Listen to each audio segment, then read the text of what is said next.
সময়ের সাথে সাথে জীবনের পথ বদলাতে থাকে। একসময় দেখবেন যাদের সঙ্গে আপনি একসাথে পথ চলেছেন তারা এগিয়ে যাচ্ছে নিজেদের লক্ষ্যে, আর আপনি ধীরে ধীরে একা হয়ে পড়ছেন। এই একাকিত্বই হয়ে উঠছে আপনার নিত্যদিনের নীরব সঙ্গী।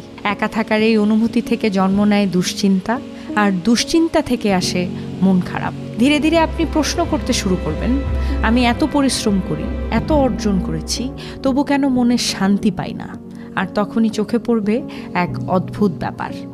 অলস বন্ধুদের সাথে সময় কাটানো যেন অস্বাভাবিকভাবে উপভোগ্য হয়ে উঠছে। হঠাৎ মনে হবে এরা জীবন নিয়ে এত খুশি থাকে কিভাবে। তাদের এই খুশি দেখে হয়তো একটু হিংসেও জন্ম নেবে আপনার মনে।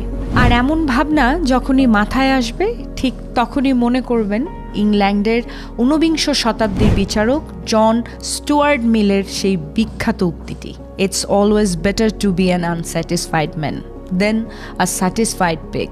এর মানে হলো সন্তুষ্ট শূকরের চেয়ে অসন্তুষ্ট মানুষ হওয়া শ্রেয়।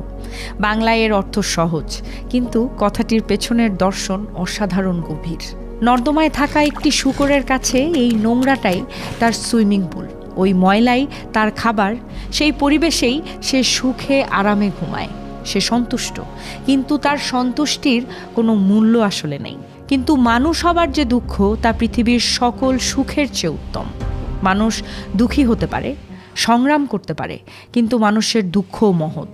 কারণ মানুষ জানে উন্নতির পথ, বোঝে মানে, খোঁজে উত্তর। মানুষের ব্যথা তাকে এগিয়ে যেতে শেখায়, জাগিয়ে রাখে তার মস্তিষ্ক, তাড়া দেয় আরও ভালো কিছু করার। এজন্যই বলা হয় একজন সন্তুষ্ট সাধারণ মানুষের চেয়ে একজন অসন্তুষ্ট জ্ঞানী মানুষ হওয়া অনেক বড় প্রাপ্তি। কারণ সমাজের উন্নতি, পৃথিবীর অগ্রগতি এসব আসে সেই সব অসন্তুষ্ট মনের মধ্যে থেকেই, যারা ভেতরে ভেতরে ভালো কিছু করার পাগলামিতেই বেঁচে থাকে। প্রাচীন ভারতের কবি কবীর দাস বলেছেন, সুখীরা শুধু খায় আর ঘুমায়, দুঃখীরাই হয় কবীর দাস, যারা জাগে আর কাঁদে। এই সেই সত্য, যারা শুধু খায় ঘুমায় বেঁচে থাকে তারা ইতিহাসে হারিয়ে যায়, কিন্তু যে ব্যথা অনুভব করে সে ভাবতে পারে, আর যে প্রশ্ন করে তাকেই মানুষ মনে রাখে।